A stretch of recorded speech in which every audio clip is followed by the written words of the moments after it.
Hello friends, welcome back to Update Yourself. Now here I am Madhu and in this video we are going to discuss about budget.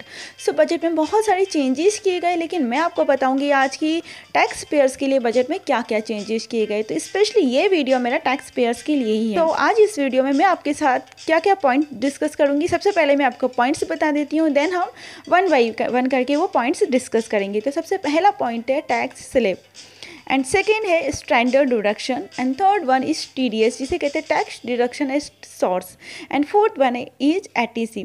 तो जैसा कि अभी आपको पता है कि 2.5 लाख तक की इनकम पर कोई भी टैक्स आपको नहीं देना पड़ता था, बट अब ये लिमिट बढ़ा के कर दी गई है 5 लाख। मीन्स अगर आपकी ईयरली इनकम है 5 लाख तो आपको कोई टैक्स नहीं देना पड़ेगा। और जैसा कि अभी आपको पता है कि आप सेक्शन 80C में जो इन्वेस्टमेंट करते हैं, जैसे पोस्ट ऑफिस या बैंक्स में जो भी आप इन्वेस्टमेंट करते हैं LIC PPF वगैरह में 1.5 लाख का, जिस पर आपको टैक्स रिबेट मिलता है, तो अगर उसको भी जोड़ लिया जाए तो यहाँ पर ये 6.5 लाख हो गई, यानी 6.50 लाख तक की इनकम पर आपको कोई भी टैक्स नहीं देना पड़ता है। आप टैक्स लिमिट से बाहर रहते हैं। दूसरा आता है स्टैंडर्ड डिडक्शन। जैसा कि अभी आपको पता है कि स्टैंडर्ड डिडक्शन था 40,000, जिसे अब बढ़ाकर कर दिया गया है 50,000।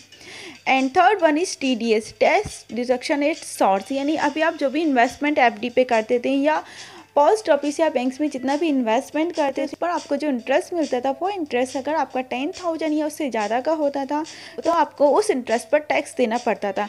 बट अब ये इंटरेस्ट की लिमिट को बढ़ाकर 40,000 कर दिया गया है। मीन्स अगर आप किसी भी बैंक या पोस्ट ऑफिस में किसी भी FD या कोई भी इन्वेस्टमेंट करते हैं और उस पर अगर आपको इंटरेस्ट 40,000 तक का मिलता है तो आपको कोई भी टैक्स नहीं देना पड़ेगा। अगर आपका इंटरेस्ट 40,000 से ज़्यादा का है तभी आपको इंटरेस्ट देना होगा।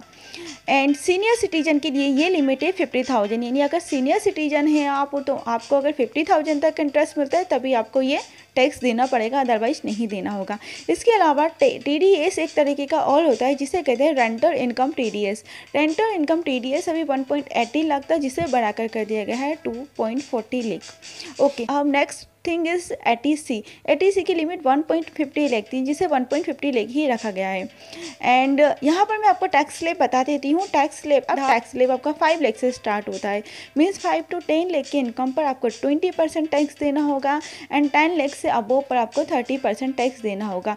So this is all about the tax payer budget. तो यहाँ पर बजट में टैक्स पेयर्स के लिए क्या क्या चेंजेस किए गए वो इस तरह से और मैंने आपको बता दिया। I hope you enjoy this video, so please share with your friends, like and subscribe करना मत भूलिए। Have a good day.